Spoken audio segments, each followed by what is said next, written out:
My patients are very involved in the numbers. I'll have a patient say, "Oh, that pocket's better than last time," or "You didn't call as much bleeding as last time." So that, those are the things that you really have to look at when you want to work in a periodontal office. Welcome to the Phil Klein Dental Podcast. When it comes to a career in dental hygiene, not all clinical settings are created equal. In this episode, we'll talk to a dental hygienist who started in a GP practice and then later took a job in a Perio office. She'll talk about the key differences from the types of patients seen to the level of patient engagement, and from the clinical protocols to the team dynamics. We'll explore what makes these two practice environments unique. Our guest is Cheryl Kalmus, a practicing registered dental hygienist with a master's degree in education. Based on Cheryl's experience, she recommends to begin your hygiene career in a GP office to build a strong foundation in comprehensive dental care before making the leap into a perio specialty practice, if that's what you want to do.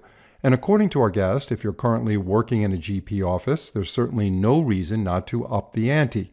Cheryl proposes to have a discussion with the practice owner about elevating the hygiene department by integrating more advanced perio treatment protocols, potentially transforming your practice into one that delivers both general and specialized care, with a deeper focus on long-term perio health. Before we get started, I'd like to thank all of you for tuning in. If you're enjoying the show, please follow us on Apple Podcasts and Spotify, and even better, leave a review. By doing so, you're not only showing support for what we do here, but your reviews are instrumental in getting more dental professionals to listen and benefit from our content. We really do appreciate it. Cheryl, thanks for being on the show. Well, thank you, Phil, for inviting me. Yeah, we're very happy to have you. And this is an important topic because, first of all, we haven't covered it on our program in the past, where we're differentiating between a dental hygienist that works in a general practice versus working in a perio office. And you've had both experiences. And I think, correct me if I'm wrong, you're still practicing in a perio practice now. Is that right? That's correct. Yeah, I have practiced in periodontics for most of my clinical career, but yes, I have done general office also. Yeah. So to begin this episode, describe how the scope of your clinical responsibilities differs in a perio practice compared to a general dentistry practice.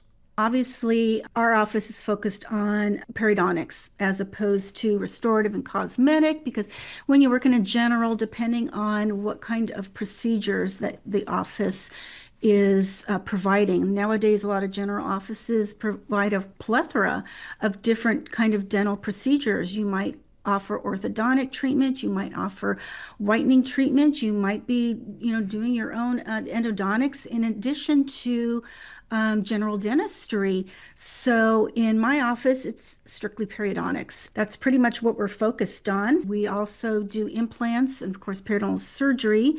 The types of patients you see in a periodontal practice are different, right? The kind of patients that you are generally sitting down with in the operatory when you're working in a perio practice as a dental hygienist versus working in a GP practice are different. We're talking about age, the condition of the attachment apparatus. So talk about that for a few minutes.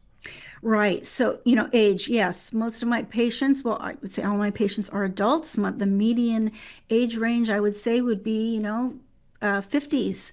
I don't see any kids. I can't remember the last time I saw a kid in my chair. So they often don't have periodontal issues that need to be referred to a periodontist. So yes, I have adults. I have advanced periodontal patients. Usually when someone is referred to our office, it's a patient who, for whatever reason, is too advanced for the general office, periodontally speaking, or hasn't responded to the non-surgical periodontal therapy that the general dental office has already provided to the patient. So then they get referred to us. So I see advanced cases with advanced bone loss. We're looking at, either refractory gingivitis or refractory periodontal disease, and we're in the periodontal maintenance phase for those patients. Also, I have patients who have recession. A lot of times we get referrals for someone who has advanced recession and requires some kind of surgical intervention or just maintenance to keep the areas from further degradation. We do see implant patients. We get a lot of referrals at our office for patients who have lost teeth due to periodontal disease or other types of neglect. And so we see implant patients. So that also requires implant maintenance. So I would say, maybe 70% of the patients that I see have at least one implant in their mouth.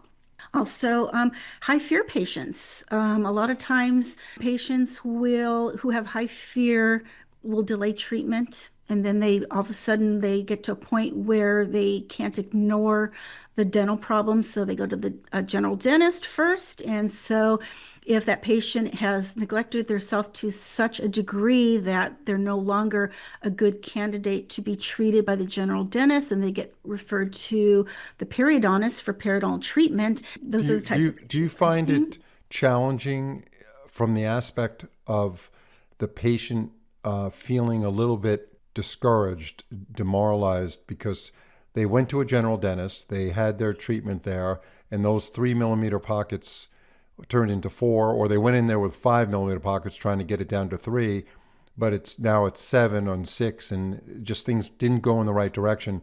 And now some of them don't, they give up and they don't go to a periodontist. They may just have their teeth extracted if it's becoming such a infected situation, and they go with dentures or whatever. But the ones that come to you, many of them have already gone through a treatment at a GP office where it was not successful. So is that something that's a challenge to you to overcome that feeling of like, I'm losing this battle? Yes, yeah, that does happen quite a bit. One, they're frightened. I don't want to lose my teeth. Dentist told me I'm going to lose my teeth if I don't come to see you. From our point of view, you're not at that state yet. So we're glad that you've been referred to our office, and we're going to work together to see if we can, help you save your teeth. A lot of times they don't really understand, and I always try to explain to them, bone loss is history. That's something that's happened in the past. You often can't change history. So while your general dentist office did a fabulous job with that non-surgical periodontal therapy that they did, the bone doesn't grow back. So we're going to do all that we can to keep the bone from degrading it any further. And so it's just re-educating the patients to tell them, it's like, well, this pocket might always be a 5 millimeter, it might always be a 6 millimeter. But look, with your improvement in your oral hygiene, have you come here for periodontal maintenance visits. I'm going to make sure that these areas I'm keeping clean for you. If I have to do some additional non-surgical periodontal therapy to keep these areas in a healthier state, that's what we're going to do. And so, letting these patients know that a 5 millimeter pocket, a 6 millimeter pocket is not necessarily mean that they're going to lose the tooth, but if we can keep it stabilized, our office and the patient can keep it stabilized, then that's a success story. So it's just letting those patients know, kind of re-educating them that it's a team effort, and we're both going to work together to keep things as stable as possible.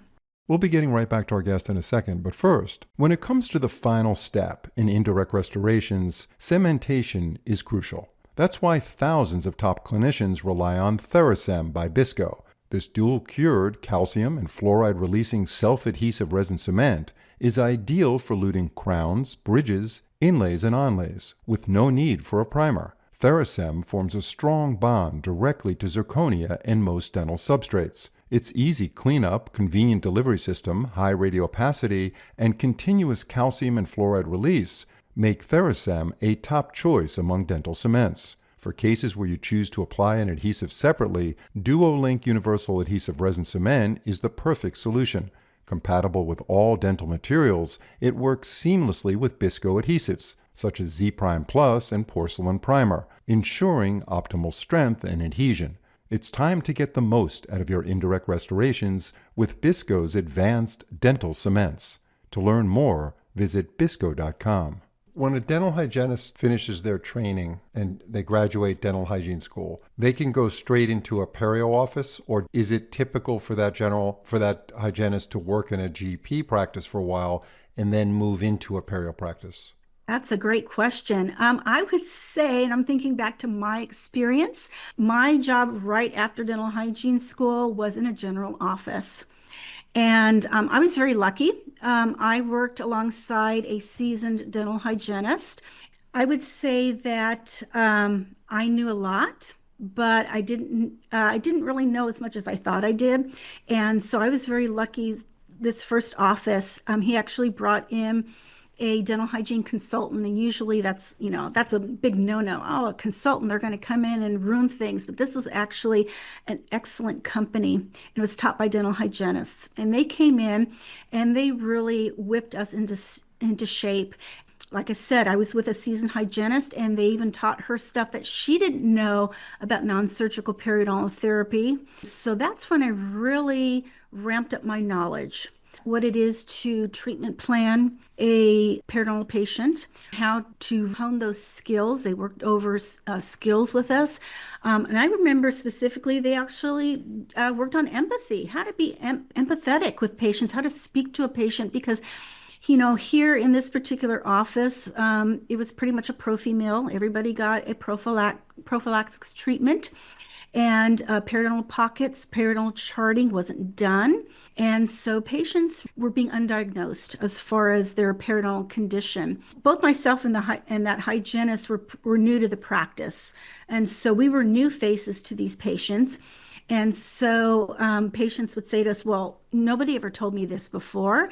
And so you had to kind of learn how to speak to patients about why the treatment is different today, why we necessarily weren't going to do their free cleaning that their insurance was going to cover, and why they needed to come back for additional therapy because indeed they did have periodontal disease that had been previously undiagnosed. So all of that was very important in my education. Learning how to treatment plan, learning instrumentation. I came out of dental hygiene school with a solid background, but this additional information was really very helpful. I would definitely say for a new graduate to get your experience underneath your belt in a general dental office. Learn all the different types of facets of general dentistry. So, how many years did you spend in general dentistry, Cheryl, before you decided it's time to move into a perio practice? I think it was what, 9 years when after I practiced in general dentistry, where I got the confidence. I saw an advertisement for a periodontal office. That's where I thought, well, this is what I want to do.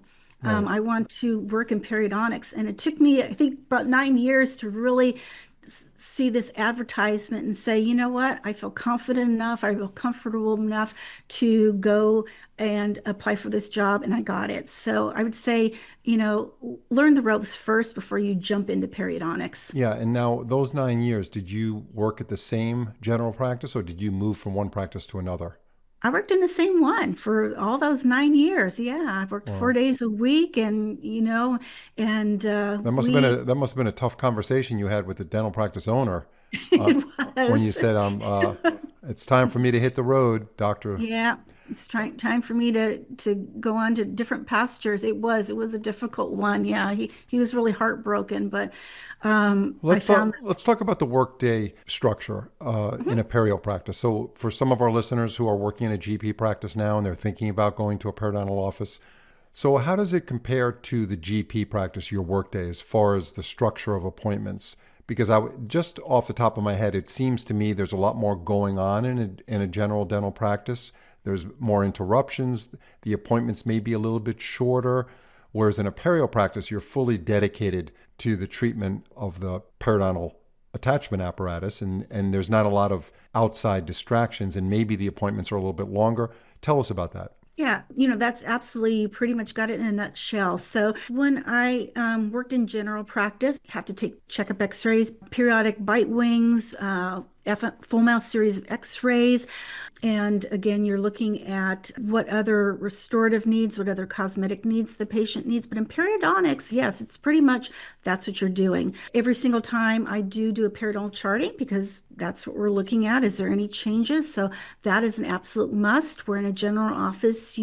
Seems the norm is once a year, but every time I will see somebody, I will do a periodontal charting, do a periodontal assessment. Also, we're going into, again, periodontal therapy, periodontal maintenance. We don't do any prophy appointments. There's no prophies in our office. It's pretty much spending the time going over oral hygiene. I feel very fortunate that I have hour appointments. So it gives me the luxury that I don't have to use that hour appointment to take checkup x-rays, to look for any treatment that's needed outside of periodontal treatment, of course.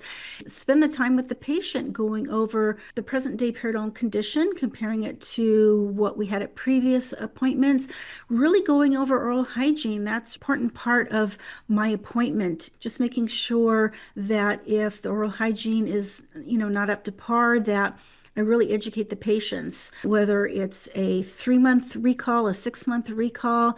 We do an exam to make sure, a periodontal exam by the periodontist to make sure that he and I are both on the same page, and that I'm sharing the information about what I'm seeing with him, and we kind of confer on what the next steps are, as far as, is it still a periodontal maintenance, or do we need to kind of work on some areas that need a little bit more attention. Are, So are it's there very other hygienists in your perio practice, or are you the only one? there are two others besides myself. As far as career satisfaction for you, obviously you're happier working in a specialist office in perio. What do you think the mindset has to be for a dental hygienist to be happier in a perio practice versus a GP? Before we get back to our guest, I'd like to give a huge shout out to our sponsor, Voco, the prevention pros dentist trust for products that truly make a difference, like Pro Fluoride Varnish. This isn't your typical thick, sticky varnish. It's thin, transparent, tastes great, it has 7 flavors, and delivers the ADA recommended 5% sodium fluoride for a strong burst of protection. Voco's unique pro-colophony formulation helps the fluoride stay in the teeth longer for extended uptake, and that's exactly what you want.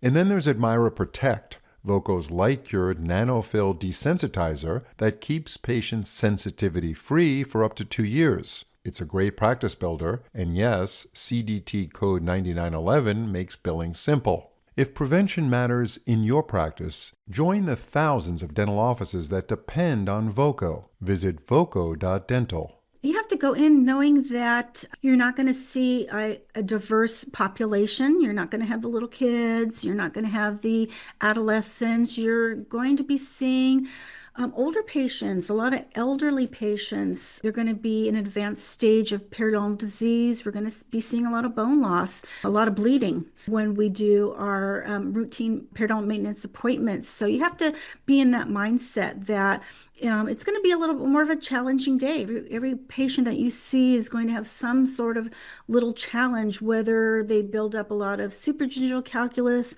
subgingival calculus. There's almost always some kind of root planing that's involved, even in localized root planing in a periodontal maintenance visit. So it's very rarely do I have an easy periodontal maintenance appointment where I'm done in 30 minutes, because there's nothing to do, or the patient's very well maintained. So you have to be of that mindset.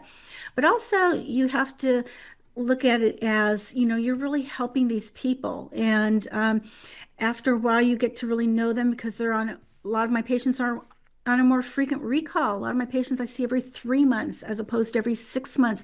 So you really gain a rapport with these patients. They get to know you. We try to keep patients on, for the 3 hygienists, kind of keep them with that 1 hygienist, so they get to really know this patient, continuity of treatment. And you mentioned earlier, Cheryl, offline to me, that your patients in the perio practice seem to be more engaged in the progress of their treatment, more so than when you were working in the hygiene bay of a general practice. Tell us about that. My patients are very involved in the numbers. I'll have a patient say, "Oh, that pocket's better than last time," or "You didn't call as much bleeding as last time." So that, those are the things that you really have to look at when you want to work in a periodontal office. Yeah. Do you use any kind of pharmaceuticals under the gum line, like molecular iodine, or there's other companies that sell these products where you put these little pellets underneath. I can't remember the name of the company. Arrestin. Arrestin, yeah, something like that. That's very, very expensive, Arrestin. But I Mhm. hear molecular iodine is like one of the secret sauces of a perio practice where you can. It's very inexpensive, but it's very effective. Is it? Do you use any of that? We don't use those during a routine periodontal maintenance appointment, but during surgeries or non-surgical periodontal therapy, that might be used as oral irrigation. But during our regular appointments, we don't do much chemotherapeutics.